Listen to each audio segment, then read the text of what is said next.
it's Ethony. Welcome back to my channel, and today I'm going to be unboxing the Witch's Moon for September 2020. I can hear something in here. It sounds like a bell, so let's see if I'm correct. I don't want to shake it too hard. Don't be like that kid at Christmas who like shakes your present so hard it smashes something. Have I done that? Have I ever done that? No, I have never done that. I think I was like way too afraid to break anything. So we've got, ooh, the witch's bell. I was right. Yay! I thought, what would make that kind of noise? Because most things are really well packed. The bell as the guide, the bell as the oracle, the bell as a summoner, and the bell as the exorcist. How amazing. So you can get to know a lot more about bell magic, which is not something I think they've ever done in the Witch's Moon before, actually talking specifically about bell magic. So we have this beautiful artwork by A.E. Alden.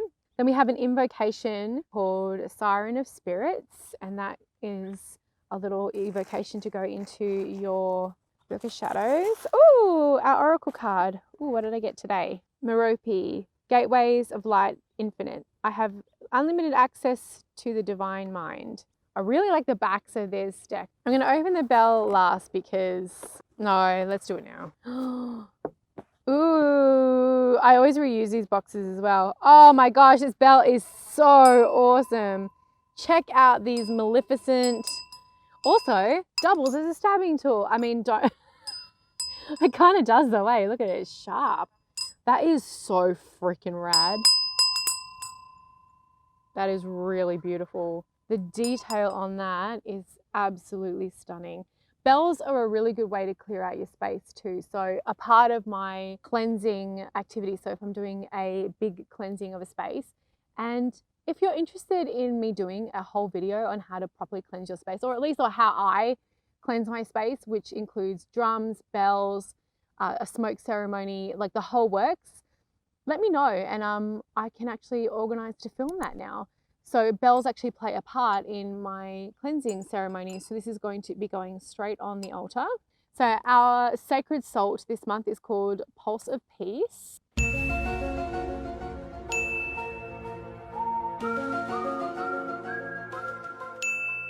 This is confusing. That is a confusing scent. I don't know what that is. Was there like hints of chamomile in there? I'm gonna have to check, but that, it smells real, like, please do not take the face that I made as it doesn't smell nice. Oh, it's definitely chamomile. I can see the flowers. So there's something else in there as well that was like making me go, huh? But there's definitely chamomile in that salt. We have feverfew, flaxseed, and angelica root for our herbs. So building your apothecary up with some more herbs and spices. And make sure always, witches, always research the herbs you use.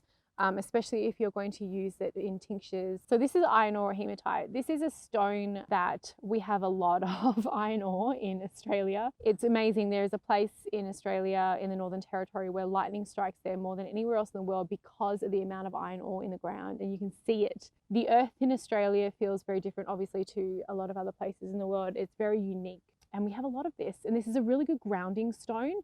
I often use this because I don't get grounded very much, and not grounded by like my mum, because so's mum, I'm a grown-ass woman, but I mean grounded as in my energies. So I often have it in my jacket, especially if I'm at a conference or if I'm doing a lot of work and I feel like all of my energy is in my higher chakras and I'm getting like a little too like, woo, my string is getting untethered a little bit too much.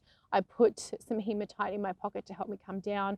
And it's a great stone to meditate with at the end of the day when you're closing your chakras up after your work and getting yourself back into your body. If you find after meditation or after any sort of tarot work that you're struggling because you're feeling a bit dizzy, besides drinking water and eating something, make sure you have something like a hematite or a carnelian or a red jasper to bring you back into. But hematite is the best for grounding. A little witchy lesson there for you. This is Aegis Anointing Oil. Oh, I have the spray of this. This smells so good. Delicious. I think I smelt vanilla in there. And then we have our Concordia ritual incense. Of course, I got to sniff everything. How can you not? All these things smell so good. That also smells really good. Ritual incense. Whoop! The oil is moving. No, it was my witchcraft. My witchy powers. I don't have superpowers. Was that convincing? Did anyone believe that? And our candle, always in Struggle Town. Ooh, black. What a gorgeous collection. And we have this large black rolled beeswax candle. Amazing. So I'm just gonna move this over there and then I'm gonna go through the stuff. Sing talking, my favorite thing in the world. The witch's call. There are moments that exist throughout each day where we demand control, call upon guides, and cast out negative or unwanted energies. These practices are so vital during times of overabsorption, chaos, and polarization.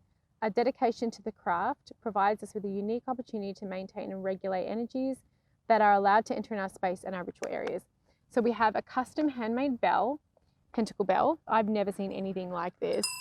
And I don't think you can just go out to the shop and buy this, because this is a custom bell. The ringing of bells dates back almost 4,000 years, communicating messages over long distance and symbolizing power and status.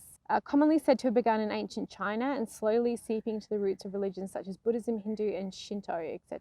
So I've mentioned how I use bells in my rituals. You can also use bells to call in the quarters. You can use bells for a lot of other reasons. They are just a beautiful part of working with spirit. We have the incantation. So this is a very specific incantation that can be used while clearing your sacred space and setting your intentions for ritual purpose. Written by G. Ibis and illustrated by A.E. Alden. And then we have the Book of Shadows artwork, the Power and Protection candle. We've hand rolled this spell candle with the intention of enhancing the magic that throws through you and your sacred space. We have enchanted this candle with oils of frankincense and myrrh. Ooh, frankincense and myrrh. We have our Aegis Magical Anointing Oil, and in we have frankincense, myrrh, sandalwood, sage, lavender, hyssop, and a whole bunch. Wow. And it also has the Great Raw Magical Oil from their personal cabinet. We have the Pulse of Peace salt. I mean, it always looks so beautiful and smells amazing, with chamomile,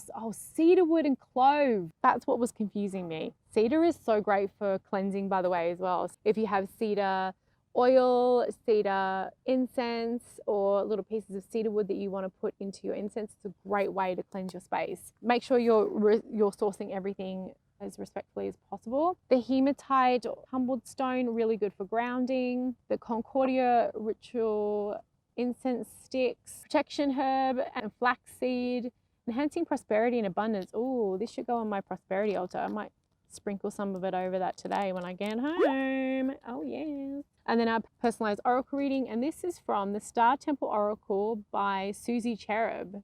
So pretty. And then we always get some parchment paper for your witchiness. And yes, what a beautiful collection. I'm obsessed with this. I was like, shame.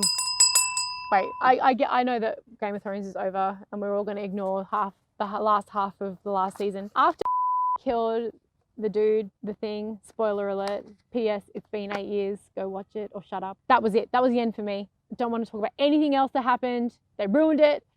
Okay, back on track. This is the Witch's Moon for September 2020, the Witch's Call. It is so stunning. This is really, really beautiful. I would really like to know whether you worked with bells or not. Let me know in the comments below. Give this little video a thumbs up for me.